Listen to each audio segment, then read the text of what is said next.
Hey there, listeners, and welcome to season 2 of Project Zero. Goal is the same as last year. We're going to hear about all the journeys of some of the best project leaders in the game. But this season, no, it's 2026. So we have to lean in a little bit to that little thing that's called AI. So we're going to hear what our guest has to say about where AI is taking us in the industry. So very excited. My name is Alex Tuck, and I am the host. I'm here with founder of Essix Consulting and managing partner at Corbeau, Shane Dixon. Welcome to the podcast, Shane. Thank you, Alex. Yeah, I'm excited to hear about your Project Zero. Shane, start us off. Tell us a little bit about the work you do. What gets you excited? Yeah. Oh, what gets me excited? Jeez, couldn't have you talking for 20 minutes just on this, Alex. What do we do? So we do project management consulting, but I know that's kind of a bucket statement, right? That can mean many different things depending on where you're at. So when I say we do project management consulting, what I mean is we are looking for Corbeau, we are out there looking for companies who understand that there's a sea change in project management, right? They know that they maybe need it. They know they maybe need maturation, but they don't know how or where to go. That's where we want to step in. Historically, my background has been in a lot of firefighting, right? Taking projects that are in trouble, that are in flight, jumping on mid-project and performing a rescue, so to speak. That's incredibly rewarding and I like doing it, but I got to a point in my career where I got tired of putting out a fire knowing that there's going to be another dumpster fire coming behind, right? And so that's really when I shifted my thinking and my career goals and driving of what I wanted to do to how can I help companies to not have another dumpster fire, right? How can I not just put out your dumpster fire, but give you a really good fire prevention plan where you're not going to have dumpster fires again. So that's really what we're driving with at Corbeau is bringing organizations up to that level where they're driving project success. I love that. Yeah, that's noble. It's a noble journey. And, we feel the same way here at Tuck. Corbeau is actually a partner of ours because they do large scale PMO setup, whereas, Tuck really focuses on small businesses being, crafty, nimble, but still at the end of the day, we want to work ourselves out of a job. And so that's the goal. Sounds crazy, but yeah, I mean, it sounds crazy, but I don't think, there's enough work out there for us for quite a while, I think, because we look in the industry and we see bad project management. I think we're probably going to be employed for a bit. Yeah. I mean, goal is help one client and then they see what great it goes and then they go and tell all their friends. Cool. Love that. And I love the expression of dumpster firefighter because it is really true. It's usually absolutely nuts when we get pulled in. Yeah. And again, that's fine, right? I enjoy going in and solving the problem, but I really there's a human element too, right? It's hard to watch a team that even if you're a consultant, you start to take on some of that team's mission and you start to care about those folks and to see them, be discouraged by challenge after challenge. You want to help. Yeah. Yeah. We love structure. Cool. So Shane, how'd you get into project management originally? I'm a legacy project manager. Unlike a lot of folks, I think of project management that I've come across, this was my chosen career path. So I didn't start out as an engineer or a developer, as a lot of project managers do. I started out which at that point I was just a scheduling assistant. And after that, ended up as a coordinator, worked my way up to a consultant, senior consultant, and then, eventually left the PM consulting space and actually went to work for a government contractor. They were starting a new PMO. And so they hired me to stand that PMO up, build it, ran that PMO for about 5 years and decided I was ready to move on to the next building challenge. So I found that I really liked that. That's awesome. No, I love that. And, we've actually had this season, we've had more PMs that sort of came up through being a scheduler, being a PC, being a PM, being a program manager. And that's a really interesting journey for people to take. And I think some people just know really early on, hey, look, this is my career. This just makes sense.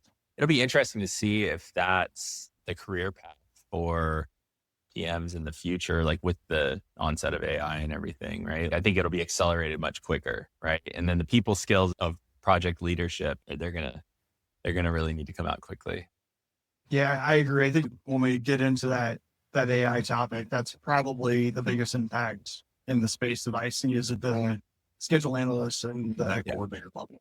For sure. And I love that you call out the distinction between, being a project scheduler or a coordinator versus a project manager. I hate the term project manager actually, because I really do think it's like project leadership.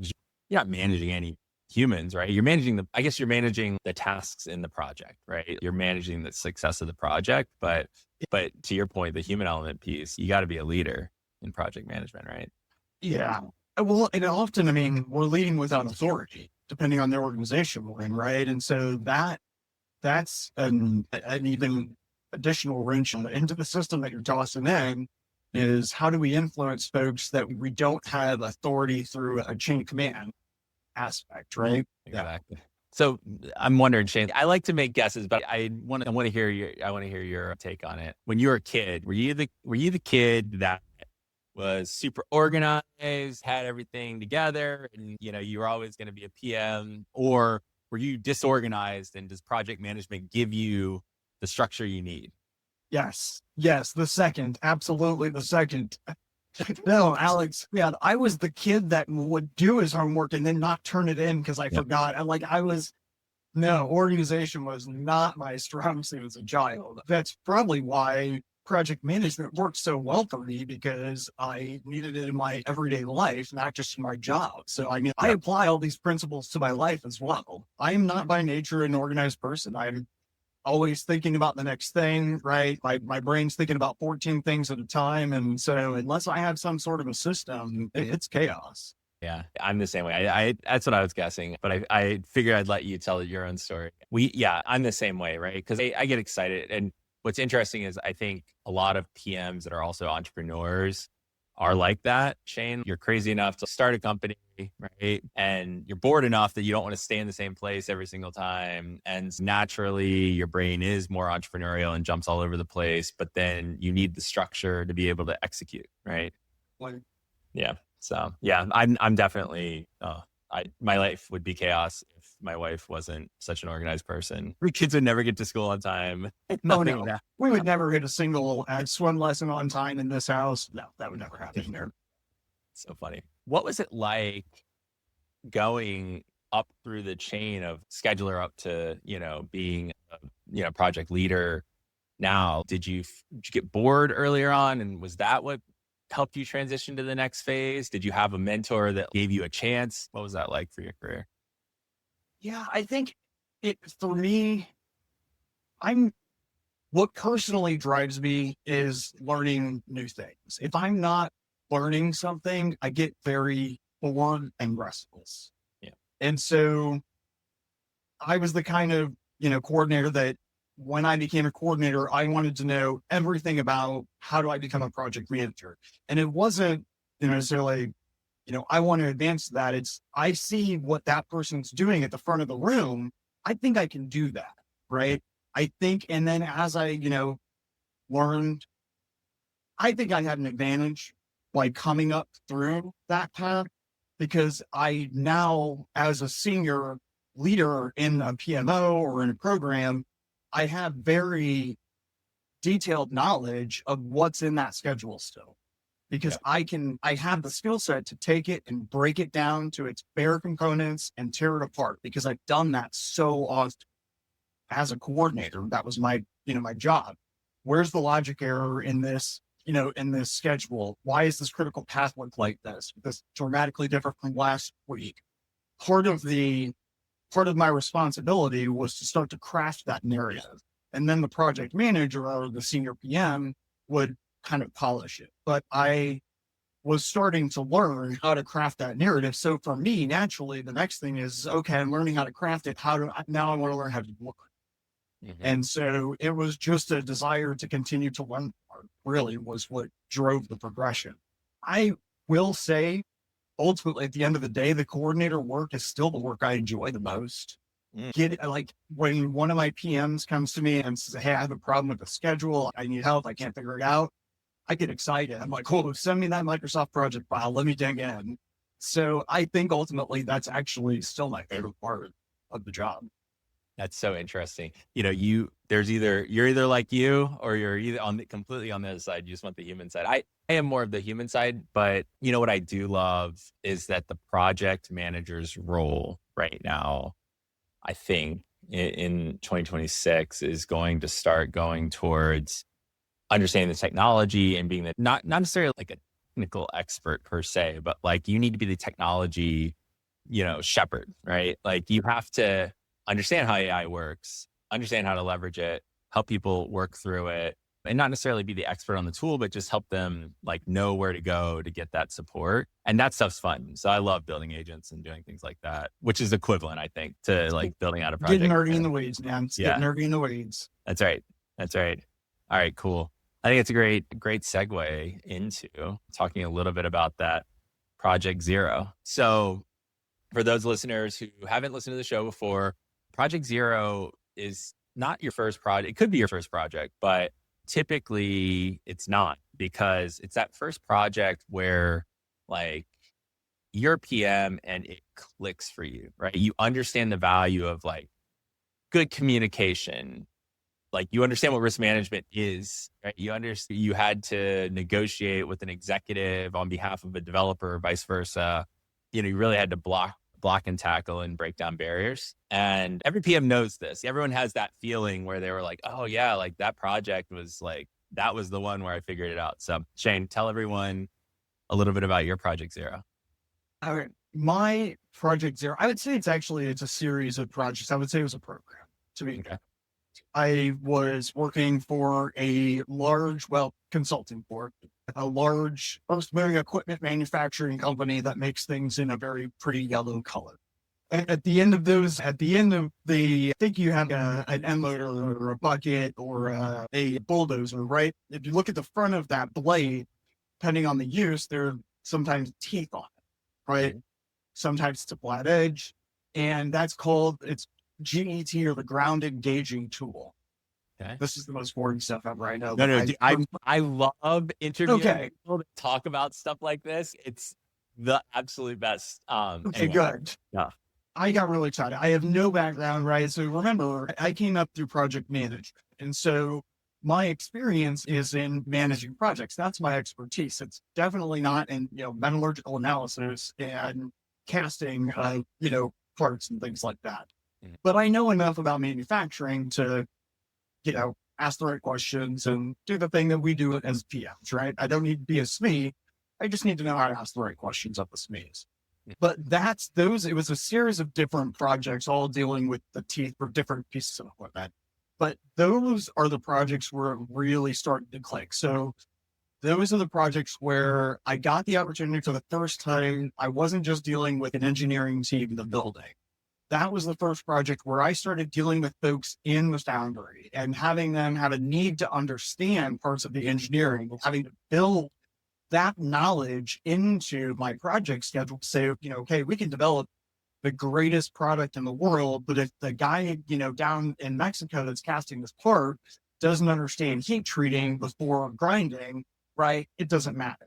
And so that's when all of the pieces of the puzzle really started to click from the outside. Say, okay, I have marketing here. Yep, we have to market this product. Okay, so if we're going to do that, we need part numbers that need to be newly created part numbers. That I have to deal with this group. All those things really started to click. And I started to see the larger, bigger picture. That's, I would say, my projects. It's also probably the project, it was the most routine, and it's one of the ones that I miss the most. Again, learning. I learned so much about manufacturing and parts casting and engineering and line work and retooling. And I just learned so much in that position. And it really, all the pieces of the puzzle felt like they clicked for the first time. That's awesome. No, and you brought up a really good point. And this is something that I think great PMs figure out quickly and not so great PMs never get, right? And that's that you have to, you actually don't need to be, you should really never be the smartest person in the room, right? Ever. Yeah. You just need to learn enough terminology and retain enough information to be able to garner the respect of your team, let them know that you get what they're doing, right? And you're not trying to be smarter than them. You're just like trying to understand what they're doing. And then you can make them look great, right? And you can just remove all the barriers. That's that's such a hard skill. Is that a skill? I don't know what it is, right? It's almost like a personality trait, right? Like you have to flex it, right? Yeah, I think it is a skill because I think it's reading the individual to know how to engage with them to get that response. I'll say that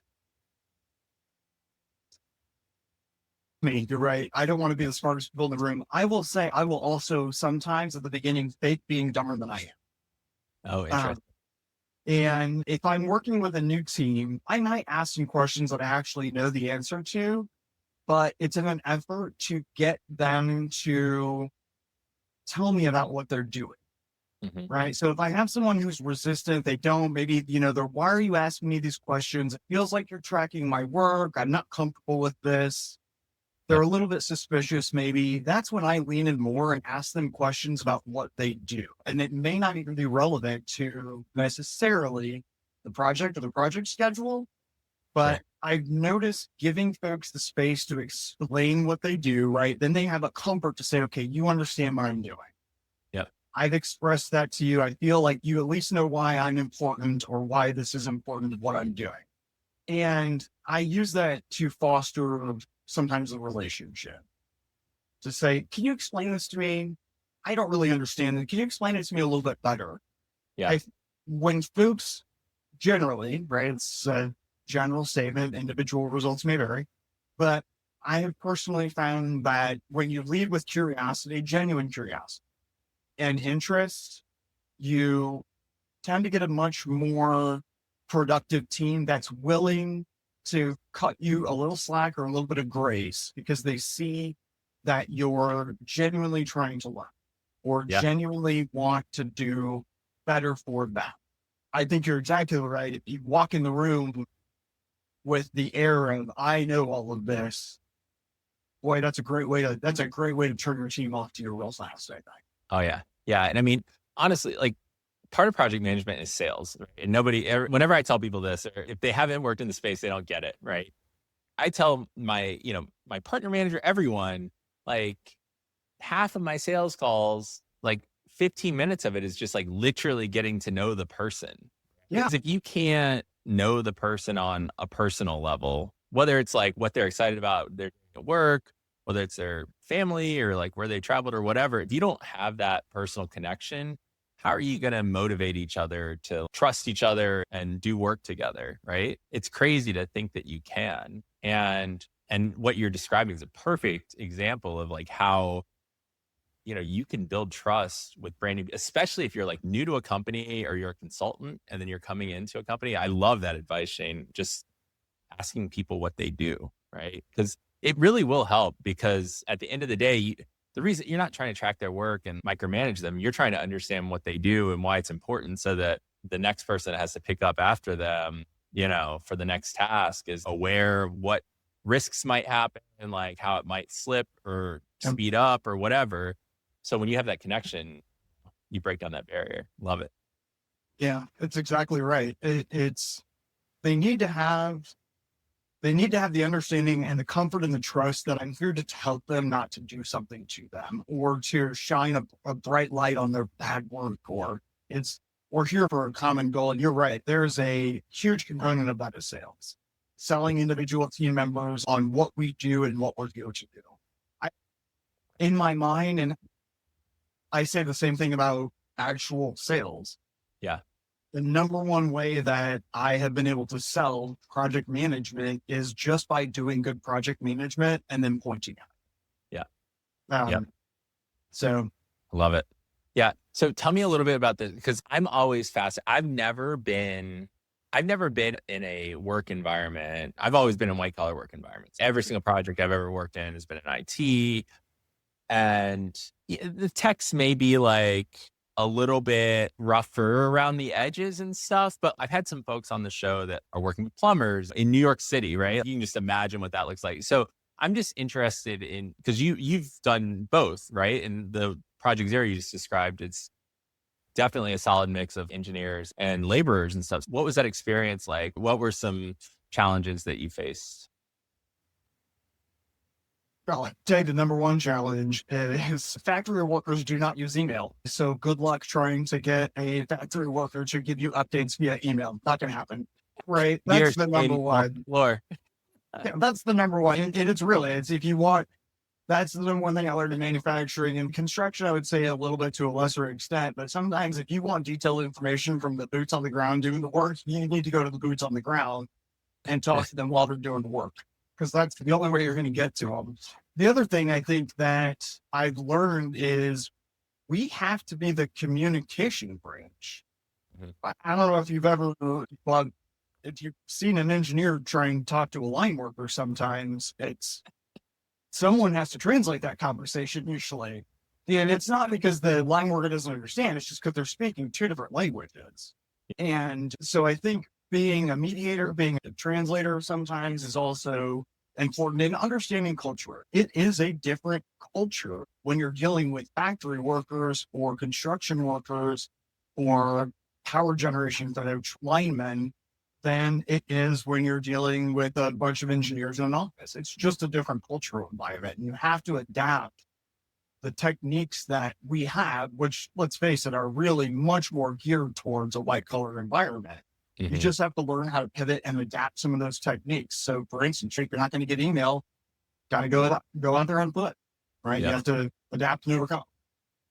So interesting. Thanks for that advice. It is. It's so fascinating to me. It makes me, we actually don't do any construction project management for that exact reason, because it's skill set's so different. There's a lot of physical on site, and they're fun folks to work with. I'll tell you that though. Hey, I mean, I love working with them in my personal life. I just haven't ever done it professionally. Cool. Let's switch gears a little bit. Talk a little bit about what you've learned, over the past couple of decades. Give some advice to some of the listeners out there. I'll start with the standard question I always ask every single guest. What's the number one skill do you think a project manager needs? And why do you think? Empathy. And I know it's probably an alt answer, right? We need a bunch of skills, but I think empathy is the number one skill. I think especially in today's environment, we'd agree it is a fast-paced, high-demand environment right now. Yeah. And I think occasionally part of our job is to empathetically listen to our team and help them to communicate messages to their leadership that allows them to do their job better. And so I think having empathy and grace with our team and understanding what they're going through, I think is probably the number one skill, because it is how we then determine what we can do to help them succeed. Love that. That everyone calls it soft skill. That power skill of having empathy, though, is something that I haven't heard a lot of. That I think that is an underappreciated skill, right? And it goes back to what you were talking about with working with a line worker, right? They are focused on getting something down the line right now, and you're asking them to also think about, okay, what's your project input? Give me a status update. Right? And just knowing that guy's working 10 times harder than I am, right? Yeah. His back hurts at the end of the day. His legs hurt at the end of the day, right? Yep. Understanding that when I'm reaching out to somebody at 8:00 at night because they just got back to the hotel from the line, that guy's hurting, right? He wants to go to bed. So you need to have some empathy for that when you're dealing with your team. Yeah. And I also think that the code switching with the way you communicate and stuff, I think is also another form of empathy, where it's not like you're not tricking or playing games. We are being social chameleons, but not necessarily in a negative way. It's just in a way that allows for you to get on the same page as, someone. And, for me, it's like I grew up poor. And so I can be like, hey, look, I get that I'm in a suit or whatever right now, but my dad, worked a line in a restaurant, and, it's about getting connected with that person however you can. So 100%. Really, if you ask me about overarching theme that I've learned over my career path, is that it is much more the soft skills that you are going to be more successful overall with soft skills than you are with hard skills. I jokingly say, I can teach anyone. I can teach a kindergarten how to probably do Microsoft Project, but I can't teach everyone how to walk into a room, get that room's attention, facilitate a good solid hour, walk out with, goals met and a team that's happy about it. That's a much harder skill to teach. Yeah. And even if you're terrific, that isn't always the outcome. Oh, yeah. and you have to accept that, right? That's a hard thing to accept, is when you're good at your job and sometimes it's not, you're just going to have to push a little harder. It ain't happening today. All right. That's a good one. So we're talking about soft skills. Let's jump into the topic of the day, right? AI. Where are you seeing AI being used in project management, and where do you see it going in the next couple of years? This is a great question, Alex. We've been really digging into AI, how we can use it, how it shouldn't be used, right? Many different aspects of it. And originally I would have said, and I agree with this, right? The big fear that everyone has is AI is going to take my job. And the reality is yes, AI is going to take jobs. I think it would be, it would be naive of us to say that it's not. The difference, I think, of where I fall is AI is going to take the jobs of the people that don't learn to use AI, right? Because AI isn't making my job necessarily easier. It's making me more efficient at my job. And so, for instance, for me to come up with a straw man charter to bring to the team to do the first chartering session, right? I can do that much quicker with AI. Sure. I'm not having to make a completed document, but it's putting a straw man together that's 80% there. I can put in front of the team and start working it down to the 100%. That's the same thing I would have done before. It's just I would have been doing the research to get the 80%, and now I can have AI do the research to get that percent. Sure. The biggest impact that I've already noticed is, so a particular client that I have right now, I'm working it solo. I would normally have a coordinator. I just don't need one because everything that a coordinator would typically do for me on this project, I am able to do with Claude. Sure. And it's not that, again, I think this is the misconception that a lot of executive leadership have, is it can't do the work for you. Sure, it'll spit something out, but if you hand that to the client directly, it may look pretty, but if you dig in there, it's probably garbage. Yeah. And so you do have to iterate with it, right? So it requires human work still for the moment. But I think it's going to be the coordinator level positions. It's going to be the schedule analyst. Those are going to be the positions that it is going to take. Less so the folks that need the human intuition and the being able to read body language, right? That's a big thing that we do, right? My team, they say something, but they mean something else. Yeah. And I can read that in a room. AI can't do that yet. So I think in my mind, where AI is going to go is it's going to eliminate those jobs that require lesser human interaction. Yeah. And those things that can be automated. Unfortunately, I think that is coordinator and schedule analyst work. For the moment, I don't think it can facilitate a good meeting, but gosh, Alex, I don't know. We might not be far off. I know. I've been using, not to plug Microsoft because Microsoft frustrates me all the time, but the meeting facilitator in the Copilot meeting facilitator is pretty dang good. Really good? Yeah. It's a great, it does a great job prompting based on the conversation that's going. I just love what you can do with transcripts right now. It's so powerful.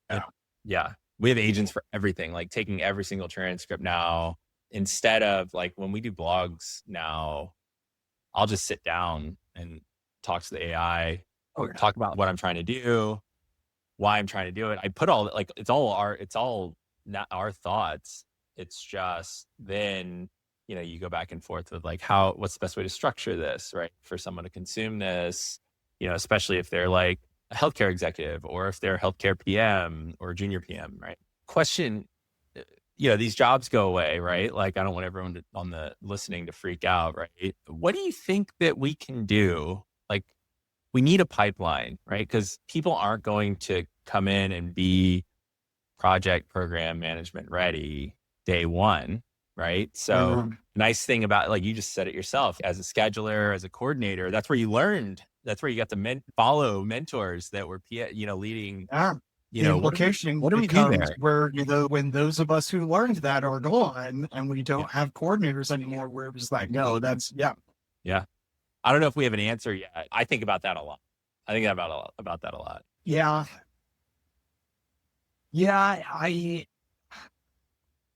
Is there a different education plan, right? Is it different than what we see? Is that really the difference? Is that there's going to be a change in education that changes that pipe that we've been used to for the Industrial Revolution, right?